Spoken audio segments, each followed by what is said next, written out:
గతంలో మీ ప్రభుత్వం ఉన్నప్పుడు మమ్మల్ని ఇక్కడ ఎవరు డిస్టర్బ్ చేయలేదు. ఎవరు పక్కన కలెక్టరేట్ కట్టినా కేసీఆర్ గారు స్వయంగా వచ్చి అక్కడ మీటింగ్ పెట్టినా మమ్మల్ని ఎన్నడూ చీమకు చేసిన హాని కూడా చేయలేదు. మమ్మల్ని కాపాడుకున్నాడు తప్ప అన్యాయం చేయలేదు. కానీ ఇవాళ ఆ పక్కనే ఉండే విలాసవంతమైన విల్లాల కోసం, కాంగ్రెస్ నాయకుల విలాసాల కోసం, ఈ జిల్లాలో ఉన్న 3 మంత్రులు వారి అక్రమ సంపాదన కోసం వారి కన్ను మీ భూమి మీద పడ్డది.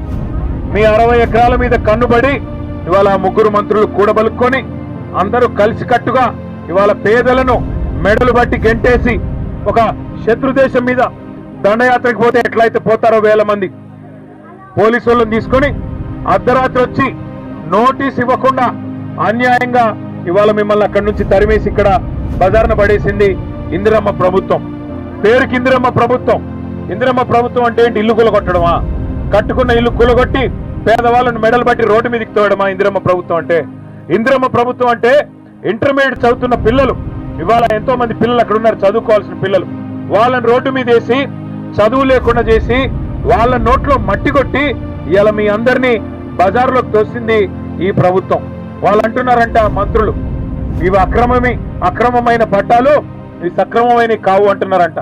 అక్రమమైన మీ పట్టాలు కాదు, సక్రమమైన మీ పట్టాలు. కానీ అక్రమమైన బుద్ధి, చండాలపు బుద్ధి, పేదల నోటి కాడి బుక్కలాక్కునే బుద్ధి ఈ దుర్మార్గమైన మీ 3 మంత్రులు తప్ప మీది కానే కాదు.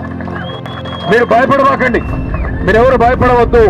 ఒక్క మాట కేసీఆర్ గారు చెప్పమన్నారు మీకు, అది చెప్పడానికి నేను, అజయ్ అన్న, రవణ, మదన్న అందరం కూడా వచ్చాం, ప్రవీణ్ అన్న అందరం కూడా వచ్చాం. కేసీఆర్ సార్ చెప్పమన్నాడు మీకు, ఇంకొక 2 ఏళ్లలో మళ్ళీ 2 ఏళ్లలో మీ దయతో మీ దీవెనతో మళ్ళీ సార్ ముఖ్యమంత్రి అవుతాడు, పేదవాళ్ళ ఆశీర్వాదంతో అవుతాడు. కానీ మీరు అప్పటిదాకా ఎదురు చూసే పని కూడా లేదు. మీరు అప్పటిదాకా ఎదురు చూడండి కూడా నేను చెప్పట్లేదు.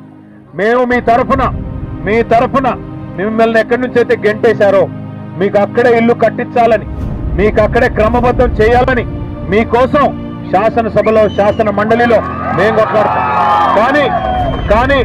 కానీ మీ మంత్రులు మాయగాళ్ళు, 3 మంత్రులు కూడా మాయ చేస్తారు.